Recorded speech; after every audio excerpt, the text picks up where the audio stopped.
Don't leave the TV on. Turn off the lights in either the living room or your room. Got it, got it.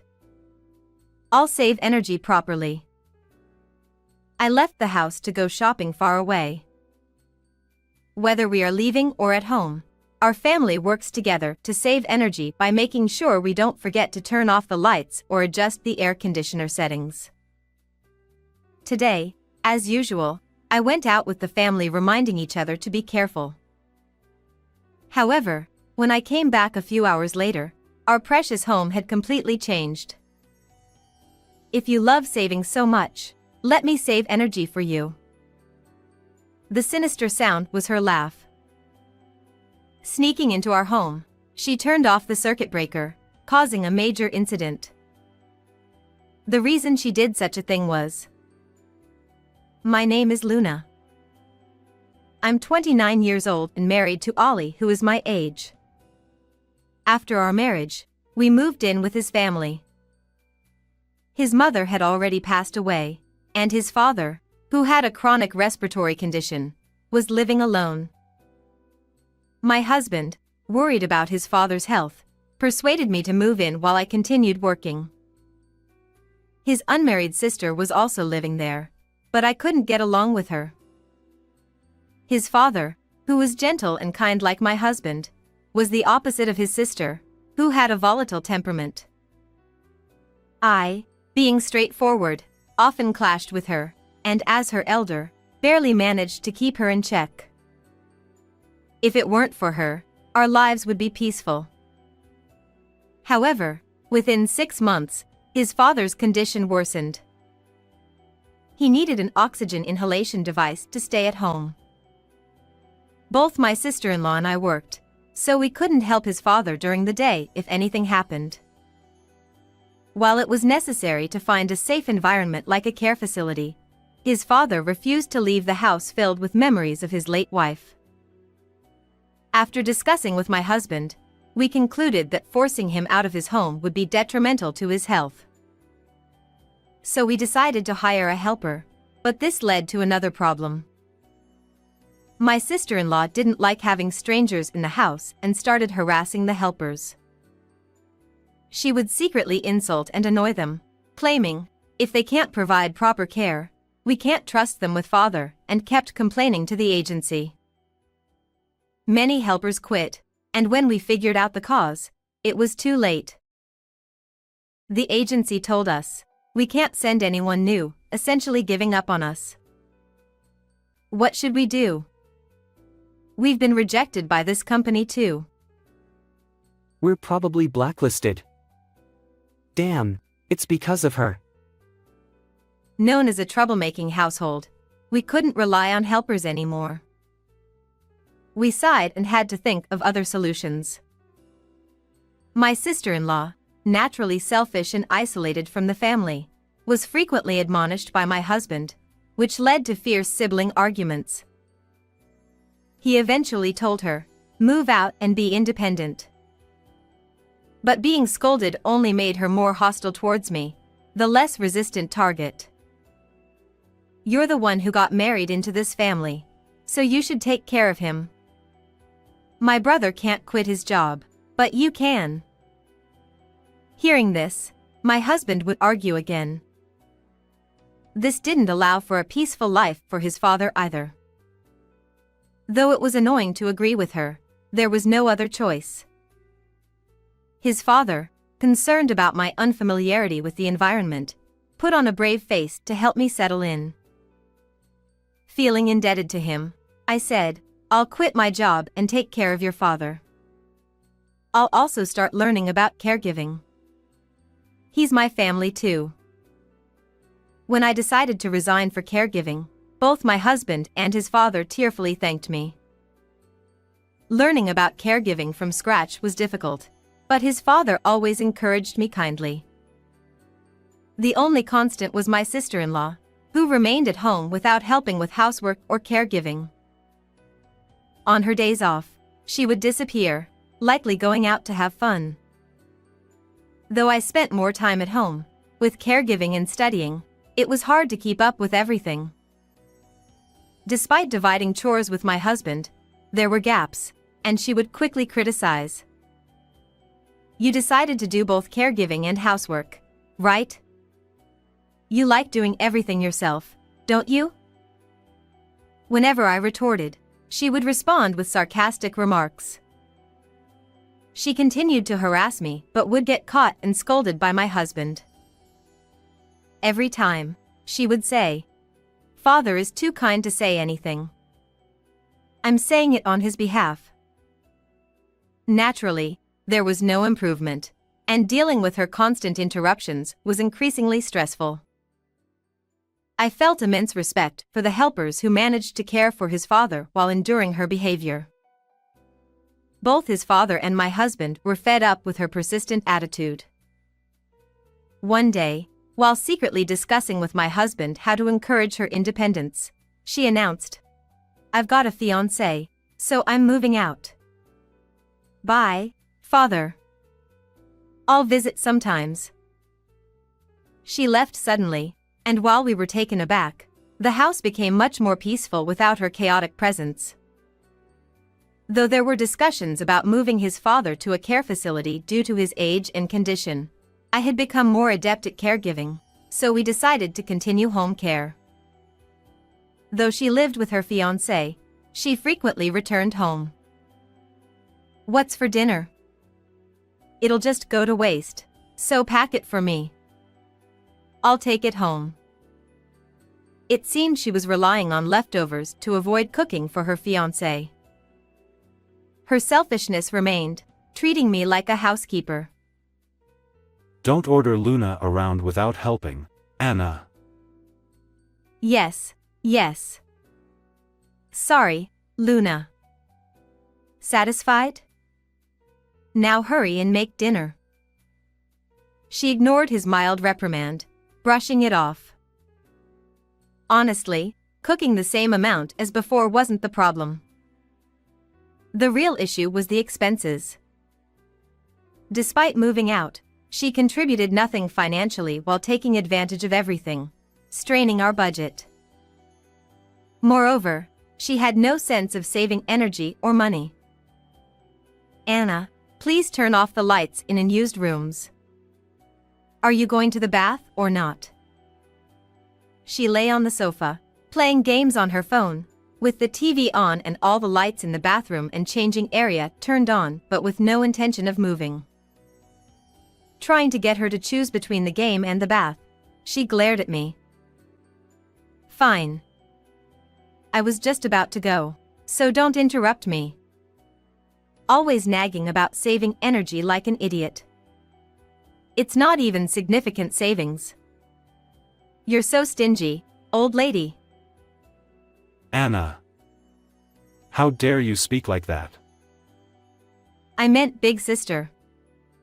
Don't get mad over a small word. Her retort followed his scolding as she finally turned off the TV and went to the changing area. Though she argued, she listened to our requests. Despite years of work and having a fiancé, her maturity remained that of a rebellious teenager. I no longer expected her to act her age. Our relationship hadn't improved even after she moved out, maintaining tension. I thought energy saving could connect our family, but that too seemed challenging. One day, I was driving to a large shopping mall in the suburbs, quite far from home. I had gone out shopping at my father-in-law's request. It's not that he can't go out himself, but he needs to carry a portable oxygen tank whenever he does. Though the tank has a trolley, it's still heavy and cumbersome for my elderly father-in-law. Moreover, the nasal cannula makes it evident that he needs oxygen therapy, prompting sympathetic remarks from acquaintances he meets. Tired of being pitted, my father-in-law seldom goes out and often stays at home. Although he had made such requests many times before, my husband usually handled them when he was home. I was careful not to leave my father-in-law alone, but this time, I had no choice but to go out. Though I was worried, I knew he wasn't helpless. He only needed the oxygen tank for breathing, but he was still capable of doing many things on his own. I urged him to use the air conditioning adequately despite our efforts to save electricity, and then I set off for the shopping trip. After completing my shopping without any issues, I returned to our parking lot a few hours later, carrying the purchased items. Although I had left before noon, it was already late afternoon by the time I got back. Before entering the house, I picked up my phone, thinking my husband might have sent a message about dinner. But as soon as I saw the screen, I was shocked. What? There were countless missed calls. The calls were from my husband, my father-in-law, and the general hospital my father-in-law frequented. Cold sweat broke out on my back. I had switched my phone to silent mode while driving, a habit I had followed today as well. I hadn't realized the calls had come in. Anxiety welled up inside me. I first tried calling my husband back, but despite the repeated ringing, he didn't answer. Growing increasingly anxious, I next called my father-in-law's number, but he also didn't pick up. Desperate, I finally called the hospital's number. A receptionist answered, and I inquired about my father-in-law, struggling to stay calm. He is currently hospitalized. I can't provide more details over the phone, so could you please come here? After being transferred through several departments, I received this information and froze. I responded that I would come immediately, hurriedly started the car again, and drove off. The traffic on the road seemed to reflect my anxiety. My father-in-law had been fined before I left, seeing me off as usual. Why had he suddenly been hospitalized? I deeply regretted leaving him alone. Arriving at the hospital, I followed the receptionist's directions to his room. Walking down the tense hallway, I quietly opened the door to find my husband already there. We exchanged surprised glances. He explained that he couldn't answer the phone because he had been waiting for my father-in-law's test results. I, too, had been unavailable while driving. I'm sorry, I couldn't answer your call. It's fine. How is your father? Prompted by him, I looked at my father-in-law lying in bed. Though he looked slightly pale, his breathing seemed steady. He's okay. There's no serious issue. He's just here for some tests. Actually, hearing from my husband that my father-in-law wasn't in danger finally allowed me to breathe a sigh of relief. But why had he been hospitalized? Just as I was about to learn the reason from my husband, the door to the hospital room burst open with a bang. My sister-in-law rushed in, her eyes filled with fear. Ignoring us, she ran straight to my father-in-law's bed and screamed upon seeing him. "Ah! What happened to Dad?" Her loud scream made my husband hastily try to calm her down. But her panicked voice echoed through the room. Please, calm down. He tried to pull her away from the bed. Though her voice eventually softened, she suddenly glared at me and started yelling. "You were with him. What happened?" Her angry words hit me, and I was left speechless. My husband tried to intervene and calm her, but her anger was still directed at me. Amidst the confusion, I felt a strange sense of unease. While my father-in-law needed oxygen therapy, such a sudden hospitalization seemed unlikely. Please, let's calmly discuss this. My husband turned to us, speaking quietly as he explained what he knew. It seemed my father-in-law's oxygen device had lost power. After I left, he had been resting in his room when the device powered off. He woke up struggling to breathe, tried to turn the device back on but it wouldn't work, and couldn't reach either my husband or me. He managed to connect his portable tank and catch his breath, but grew anxious about our return. Feeling a headache coming on, he decided to go to the hospital but had no means of transportation. He tried calling a taxi but found his hands shaking too much to dial. So he went to the neighbor's house for help. The neighbor, seeing him, screamed and took him inside, laid him on their living room couch, cooled him with ice packs, and called an ambulance. Only then did my father-in-law realize he was suffering from heat stroke. Thanks to the timely treatment at the hospital, he was now stable.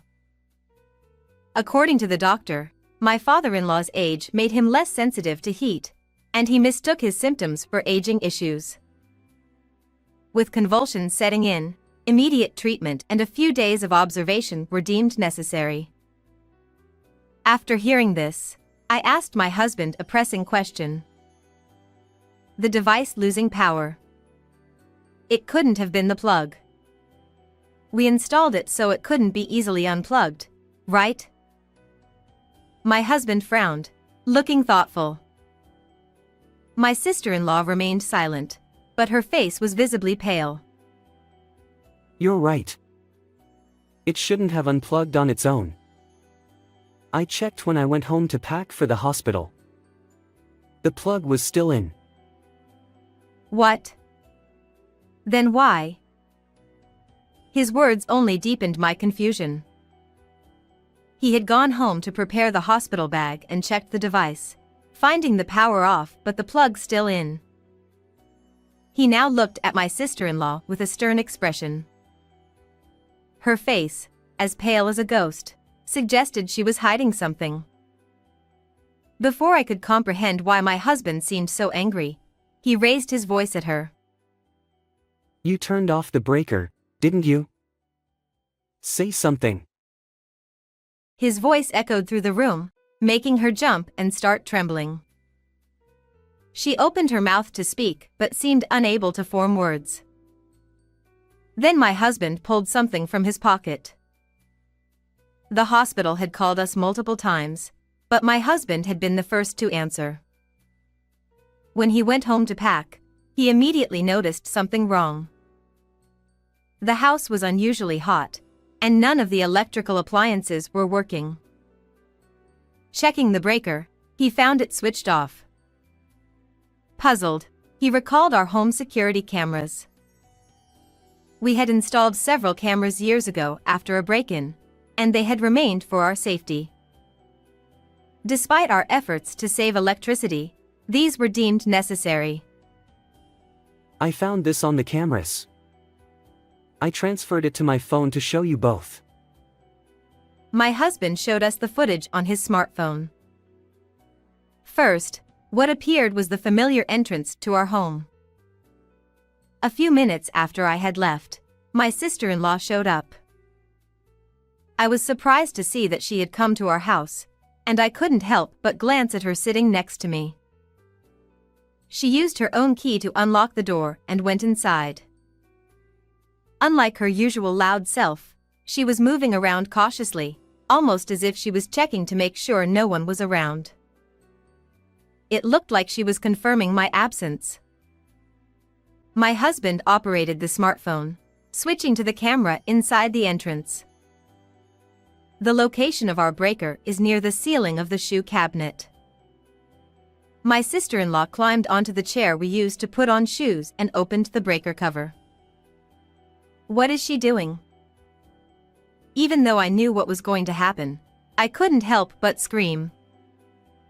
The camera, which has an audio recording function triggered by sound, captured not only the rustling noises but also her horrifying mutterings. This is the breaker, right? If the fridge stops, that savings freak will calm down a bit, right? Her malicious laughter echoed in the silent hospital room. Here you go. Enjoy your favorite energy saving. After that, the video ended because the breaker was tripped. We were left speechless and stood there in shock. When the breaker is tripped, the power supply to the entire house stops. For the few hours until my husband noticed. As she had planned, the contents of the refrigerator would have turned into a disaster. From her panic when she rushed into the hospital room, she clearly hadn't understood the gravity of her actions, but this was far too malicious to be considered just a punishment for me. However, she reacted in an unexpected way. Because you're always nagging about saving energy. Tears welling up, she started raising her voice to justify herself. I didn't know father was home. I thought he had gone out with you. It's your fault for leaving him alone. She kept repeating that she didn't expect this to happen. Her tearful plea for self-preservation was in stark contrast to the fiery anger burning within me. How could you sneak in and cut the power like a thief? We're lucky he survived, but what if something had happened to your father?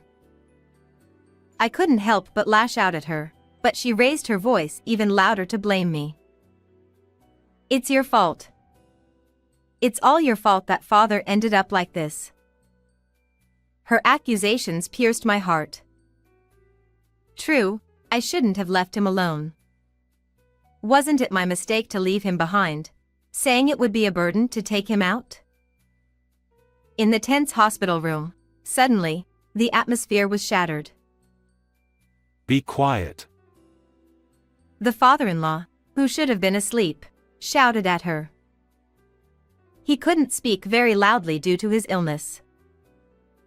Given his usually calm demeanor, we were all taken aback. Our gazes all turned to my sister-in-law. Do you understand what you've done? You caused trouble for everyone, and nearly killed your own father. Luna is not to blame. His eyes were filled with anger and disappointment. His voice was much harsher than his usual gentle tone. The commotion caused by my sister-in-law's screaming had fully awakened him, and he had heard the entire conversation, including the surveillance camera incident.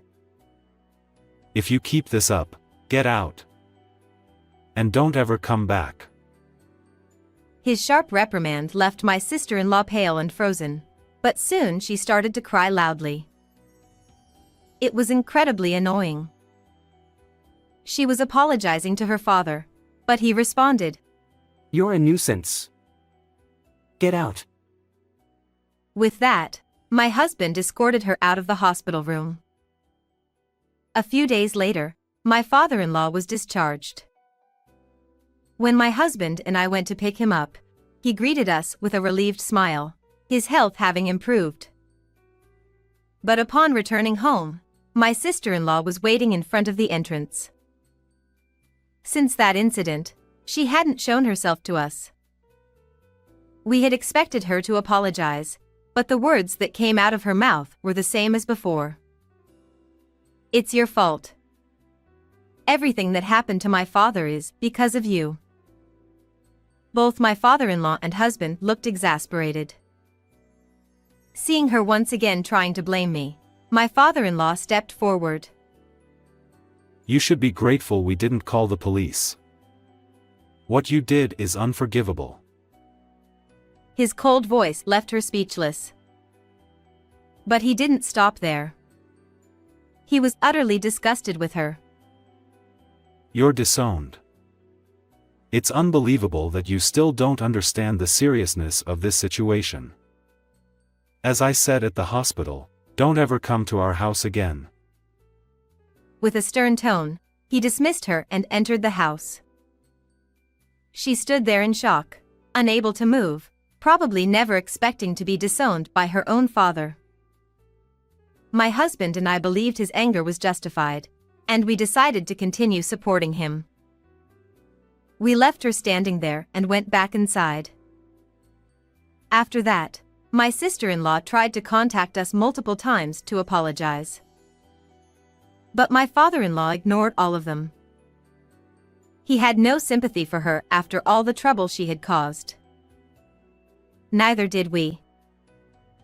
My father-in-law refused to support her financially for her wedding or honeymoon and declared he wouldn't attend the wedding. Incidentally, I was once ambushed by her outside our house. She pleaded with me tearfully to persuade my father-in-law, but I had already decided not to forgive her. I listened to her entire apology and then left. Eventually, her fiancé found out about everything.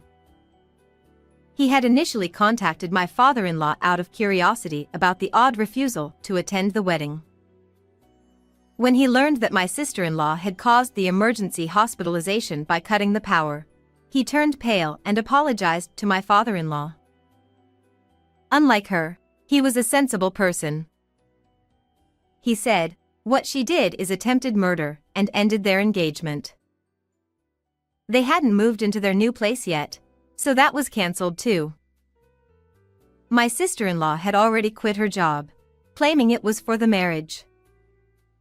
She had spent most of her savings on spa and beauty treatments in preparation for the wedding, so she was nearly broke. They had already sent out the invitations, so she had to bear half of the cancellation fee. She ended up struggling with debt due to her own actions, but she finally understood she couldn't show her face to us anymore. Meanwhile, the three of us lived peacefully. Without her chaotic presence, my father-in-law's condition improved. Considering his age, we couldn't be complacent, but for now, we didn't have to think about moving him to a care facility. We are even planning a trip. How was this story? Please don't forget to subscribe to our channel. See you in the next video.